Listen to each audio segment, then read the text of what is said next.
Is it possible to find everything you need to build and paint a miniature at Dollar General? Let's find out.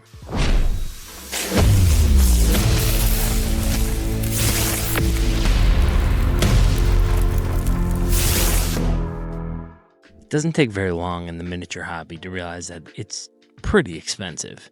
Not just the miniatures themselves, but all the paint and the brushes and all the stuff you need to make them look as good as you want. There's all kinds of tips and tricks on how to make this hobby a little bit more affordable. So today I wanted to challenge myself. So I hit my local Dollar General to see what I could find. Surprisingly, I found a really nice hobby knife. So that was one of the first things I picked up. For the glue, I picked up this Loctite, which I shouldn't have done, and this will come back to bite me in the butt a little bit. Probably should have grabbed one of these other super glues, but they definitely had any kind of, they had enough glue that you could get stuff done. I found this acrylic paint that I picked up. It's a little set, and it has a little palette wells in it, but I also wanted to make a wet palette. So what I did was I grabbed these plastic plates for only $1. I grabbed a sponge, which I thought was a sponge, but turns out was a scrubbing pad, which is not the same as a sponge. And so I probably would have grabbed a better sponge, but this kind of worked out. And then I grabbed some parchment paper. I also snagged these brushes. Looks like there's probably only 2 in there that are usable for what I'm trying to do, but snagged the pack. The only other thing I was looking for was some kind of thing that could pass as a sprue cutter. I really didn't find anything, so my idea was to just use the hobby knife to cut stuff off of the sprue. So this was kind of a fail because they didn't have anything. I thought they'd have like maybe just some kind of like small wire cutting pliers or something like that, but they didn't have anything like that, so we skipped the sprue cutter. So now that we got all this stuff together, I wanted to pick a miniature to paint. I picked a Skaven just because this only had 2 pieces and I didn't want to spend a ton of time clipping things off the sprue cutter with just the hobby knife. So I chose the Skaven because there's only 2 pieces and you can still get the idea. Clipping it off the sprue was kind of annoying, which I thought it would be, but it did work. And then I was able to clean up the pieces with using just the hobby knife. Like I said, it's a pretty good hobby knife, pretty sturdy. There's a couple options on there, so worked out pretty well. Ideally, I'd like to have some kind of like sanding stick or something like that, but they didn't have that at Dollar General, so just use the hobby knife. And then next for the wet palette, as you can see, I just wet the sponge, which it's not as absorbent as a sponge. If I was to do this again, I would actually pay more attention and got an actual sponge, maybe cut it into like thinner pieces or something like that. But then I just wrapped some parchment paper around it, wet the sponge, wet the paper, and that's it. Put it on the dish, and it kind of ended up working really well. Now these brushes are definitely not ideal. I tried to do whatever I could to make them work, but they definitely were not great. And then for the hobby paint, there wasn't a ton of, it was just a standard set of colors, so I wanted to mix some colors. I tried to mix a brown. It kind of came out a little too purpley, but overall worked. I primed the mini in black. The paint is terrible. It is alarmingly terrible. I actually thought it would be better than I didn't think it'd be this bad. It's chunky and it doesn't really cover that well. I primed it in black. Kind of had to put it on pretty thick for it to actually cover, and it still didn't cover that well. And then after that, layering paint on top of it was such a terrible experience. The paint didn't even mix well. Like the colors didn't mix together well. It took like a while for the paints to mix well, but I did the best I could. I painted the miniature to the best that I could using the paint. It felt like endlessly having to put more and more layers of paint over it, on top of the fact of having a terrible brush that had absolutely like no control. So I did the best that I could. I tried to make it, make the metal pieces appear a bit rusty using a little bit of the brown. I used a little bit of that technique on the back of the sword as well. I tried a little non-metallic metal on the sword, but it's like you really have no control with the brush. It's like painting with a it's like trying to paint details with a square sponge. Like it was not a point at all. I think overall I did the best I could with what I had. For the eyeballs, there was literally no way you could paint the eyeballs with that brush. Like there's no way whatsoever. So I cheated a little bit and I went and got a toothpick, because I know you can get toothpicks at Dollar General. I didn't buy one, but I know you can get them there. So just use a toothpick to pick out the eyeballs. I tried to do it with a hobby knife. That didn't really work as well either, but just trying to use stuff that I know you definitely could get from there. And that brings me to the basing. I was going to get some Elmer glue and then just take dirt, which I already have, which anyone can get outside. But I forgot to buy the Elmer's glue. So I just used the Loctite, and I kind of like put it on a little thick to kind of build a little texture.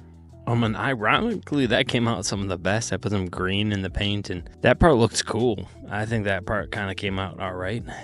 Again, really, the paint is just terrible. The paint is just awful. It really, like, I honestly put like 10 coats of the pink in like the skin on, and you can still see the black through it.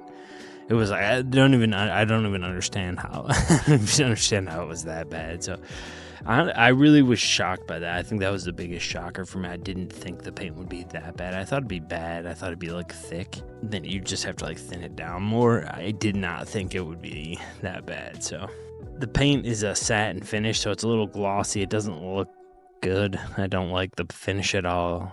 Matte finish is definitely preferential. That was probably the worst.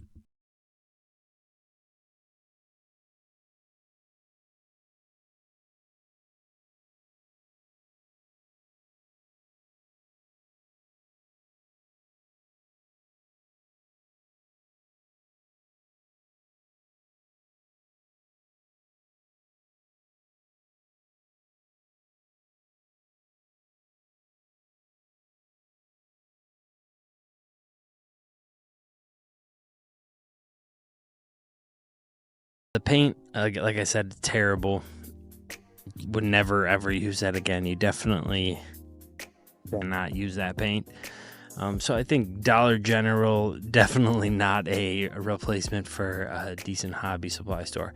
I will say, however, you can definitely get away with getting, like I said, this hobby knife. That was a great find. Easily, pretty acceptable. You can't really get much better than that. I'm sure there are better ones. But I'm keeping this. This is definitely one thing that I'm keeping. I will use again. It's better than the backup one that I did have. The one I do have is maybe a little bit better, but they're pretty comparable for this one being a little bit cheaper. Like I said, the paints, would never use those again. The paint brushes, no way. If there's anything you should spend money on when trying to paint miniatures, it's, I guess, paint and paintbrushes. The thing is, with paintbrushes, you really don't need a ton. Like I said in a previous video, you just kind of really need one good one in a decent range where you could still kind of do details with, especially if you're just wargaming. If you're just wargaming, you don't even care what the miniatures look like, you could even use this Dollar General paint. I just feel like, why would you, for like, save a little money and buy just like a basic pack, like a primary color pack from like Vallejo or Monument Hobbies or anything. Just buy a basic one. You can mix your own colors, and the paint's just so much better. It's just crazy how it's crazy how much better it is. And then, yeah, like I said, just buy like one good brush, and then if you take good care of it, it can last you a long time, because using those brushes is just like, it's impossible. It's just impossible. You might as well just base coat it and let it be. Like, it's impossible to get like good details on there. The wet palette I made, I would say, is very much acceptable. Another thing that you could definitely get away with making at Dollar General and just use that. You can even buy like a little plastic container with a lid and put the sponge in there and do it that way. There's tons of videos on how to make a wet palette or different ways to make wet palettes. Maybe I'll do a video in the future on that if you guys are interested. But yeah, that was definitely acceptable. Could totally use that and not have to go and buy an expensive wet palette or even any wet palette. I mean, I obviously already have a nice wet palette, so I won't be keeping and using this, but I'll keep the parchment paper because, you know? Once I run out of the everlasting wet palette paper, I will use that. Why not? Obviously, they had no sprue cutters, so that's an L. And for the glue, the Loctite, I don't know why I bought the Loctite gel. I wasn't really paying much attention. I was kind of more focused on trying to like film stuff, I guess. I don't know. But yeah, I would say you probably shouldn't use the Loctite gel. It was kind of weird. And I wouldn't recommend it. Ideally, it kind of worked out on the base. I felt like it kind of looked cool, but definitely wouldn't recommend it. But Dollar General definitely had other options. There was a ton of different super glues, and there's definitely something you can use there. So I would say overall, Dollar General, you could get your glue at Dollar General. You could also get Elmer's glue for basing, which like I could, just like a standard Elmer's glue. They definitely have that there, and you can use that. They also had a cutting mat, which I didn't buy because you don't need that, but that's a cool thing that you could pick up at a Dollar General for pretty cheap. It's just not necessary to build miniatures, so I didn't buy that. So can you paint miniatures with stuff you buy at Dollar General? Kind of. I guess the answer is kind of. Yes, technically. And if you're just painting to play a game and you don't really care what they look like, then definitely. And you can save a ton of money and just buy cheap, crappy paint. But honestly, it would probably give you much more of a headache than just buying a couple sets of, buy one set of decent paint, like I was saying earlier. So technically you can. I would definitely say for buying like the other stuff, like setting up a wet palette and maybe look for hobby knife, glue and stuff like that, Dollar General might be a good place to start. I think the things you definitely shouldn't get at Dollar General are brushes and probably paint. So that's it, guys. Let me know what you guys think. Would you skip on the quality just so you can kind of put out cheap miniatures fast so that you can play? Is that something that you care about at all? Is this video series something that interests you? Should I try doing this at like Walmart or Target and maybe kind of keep this going as a series? If you're interested in that at all, let me know down in the comments. Also, be sure to sign up for the Strock giveaway. This is setting up to be the biggest giveaway yet. Most people signing up yet so far, so that's pretty cool. Keep in mind, guys, if you live outside of the United States, you could still win. Just be okay with helping me pay for the international shipping, because I didn't realize that was so crazy. But you guys can still win. So if you want to do that and you're willing to pay for the shipping, then definitely be my guest. Sign up for that. Yeah, so link down below. Make sure you sign up for that. Make sure you're subscribed to the channel, and then just make a comment on the video. That's all you got to do. And that's it, guys. Thank you guys so much for watching. Please remember to like, comment, subscribe to the channel if you want to see more of these videos, and it really helps the channel out, helps me grow, and we're gonna take over. We're gonna get more followers or more subscribers than Warhammer themselves. Thanks again, guys. You're the best. Peace.